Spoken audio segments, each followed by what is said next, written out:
The ruling establishment has a lot of, they will stop at nothing to complete their toolkit of control, right? So one of the things that has been missing from the toolkit of total control has been quarantines and curfews, right? Mm-hmm. So now, welcome to the new world in America, where to get on a bus, to go through a subway station, if you think that the procedures at the TSA are onerous, right? Guess this is coming to a bus depot near you. It's a more invasive way, and the ruling class needs this because, let me say, if the ruling class ever saw wide-scale civil unrest, you'd see an Ebola outbreak in America right away. Okay, so this is, what you see is that Ebola is another tool in the toolbox of the ruling class control. Yeah, to keep down absolutely, repression. positively, 100%. This is a tool. Right. Ebola doesn't just magically start spreading. Mm-hmm. And then we have this doctors that come back here. The white people, of course, live. Mm-hmm. You know, the two whites who got it or survived. All the black people that get it die. Right? It's very possible that these one of these NGOs over there is going around with a veil of Ebola or spreading it from a small plane onto villages. The point is to get hundreds of thousands of people infected with it and create the next phase of control. Now, one of the things I'd like to show to back up my my claims here. Here's a document from the Rockefeller Foundation. Rockefeller Foundation, right there. You can zoom in on that, where my finger is. It's called Scenarios for the Future International Development, the Rockefeller Foundation. All right. Okay. Let's take a look at what they're saying here. This is something like a 50, 60-page document. I'd like you to go to page 18, if you can look at this up on the internet, but I'll read it off to you. It's called lockstep, lockstep. And this is a phrase that I used right after 2001 when I saw the entire system of the United States, including the population, were in lockstep. So the Congress went along, and yes, it was Osama bin Laden, and the people waved their flag and said, I hate, hate, hate, hate, and everything was in lockstep. Well, in 2010, they published this, Rockefeller Foundation, and here's what they're saying. They're saying that they call it a scenario. These are scenario narratives, and they speak about it in the past tense. So they put out this scenario, lockstep. A world of tighter, top-down government control and more authoritarian leadership with limited innovation and growing citizen pushback. Okay, I'll read a little bit of it. In 2012, the pandemic that the world had been anticipating for years, nobody was anticipating a pandemic, finally hit. Unlike 2009's H1N1, this new influenza strain originating from wild geese, they use some scenario, but this is Ebola they're talking about. Go ahead. Even the most pandemic-prepared nations were quickly overwhelmed when the virus streaked around the world, infecting nearly 20% of the global population and killing 8 million in just 7 months, the majority of them healthy young adults. The pandemic also had a deadly effect on economies. You can see the agenda. Just naked, raw, naked control agenda written down, and it's anybody's guess how this becomes effectuated in real life. So whether this is written specifically as marching orders or whether people take it upon themselves in the intelligence networks to say, okay, well, this has been produced, so this is the plan here. But these narratives have to be written in advance because the intelligence agencies don't know how to do these narratives. They need help. So these think tanks, they come up with these like Rand Corporation, Rockefeller Foundation. These are think tanks of death. They're not the think tanks, they're not there to find great ways to help people. Right? Okay, the pandemic also had a deadly effect on economics. International mobility of both people and goods screeched to a halt. Which is what they want. They want a completely isolated world, right? Debilitating industries like tourism and breaking global supply chains. Well, of course they want tourism stopped because they're not in the tourism business, and they want you at home in your house in front of the TV. Then they got you because once you watch the TV, they own your soul. Even locally. Wait a second, we're on television. I mean commercial television, let's say. National. Even locally, a normally bustling manufacturing shops and offices sat empty for months. Okay, so I love how they talk about it in the past tense in 2010. Right? The pandemic blanketed the planet, though disproportionate numbers in Africa died. Southeast Asia and Central America, where the virus spread like wildfire. It sounds like the opening monologue of a disaster movie, right? Exactly. Now listen to, here's the good stuff now. But even in developed countries, containment was a challenge. Now here's this one. I love this one. The United States' initial policy of strongly discouraging, in quotation marks, strongly discouraging citizens from flying proved deadly in its leniency. So they're saying, that... No, keep going. Okay, Read it. proved deadly in its leniency. So they should have been tougher, right? Accelerating the spread of the virus, not just within the United States, but across borders. However, a few countries did fare better. China in particular.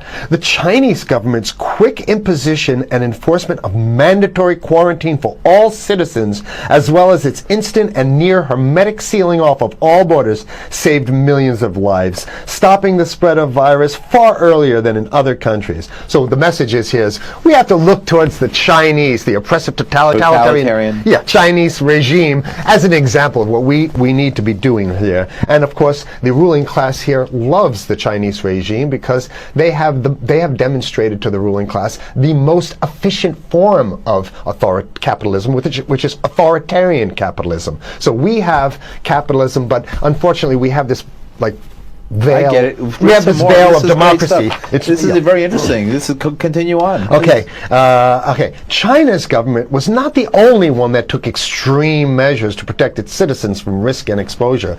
During the pandemic, national leaders around the world flexed their muscles, flexed their authority, and imposed airtight rules and restrictions. You can see the agenda. Go. Okay. From the mandatory wearing of face masks to body temperature checks at the entries to communal spaces like that's what's happening right now. Yeah, but soon it's going to be like body. It'll be at the subway. Yeah, well, is that what you're saying? We'll be going through this in the to get on the buses and the subway, absolutely, things positively. like that. And what this means though is don't think about having a cigarette, a joint on you, or I mean, basically you can't. This is a dragnet for everything. So if in order for you in other words, just like with stop and frisk, this is ultimate stop and frisk. This is the ultimate cavity stop and frisk, cavity search kind of thing. All right, so during the pandemic, national leaders around the world flex their authority. Now there's some good stuff. Listen to this. And even supermarkets, they want body checks at supermarkets. Okay, so basically what they're saying is they're building a system where every move you make, you got to go through them. You can't get food. Well, how about if you go to the farmer's market? Right. Here's the good stuff now. I mean, it just keeps getting better.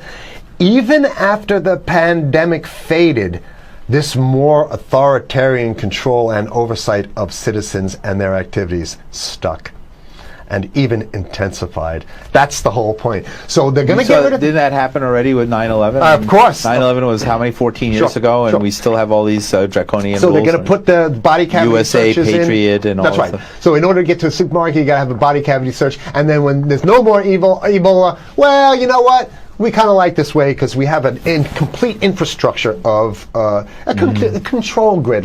In order to protect themselves from the spread of increasingly global problems, from pandemics and national terrorism to environmental crisis and rising poverty, leaders around the world took a firmer grip on power.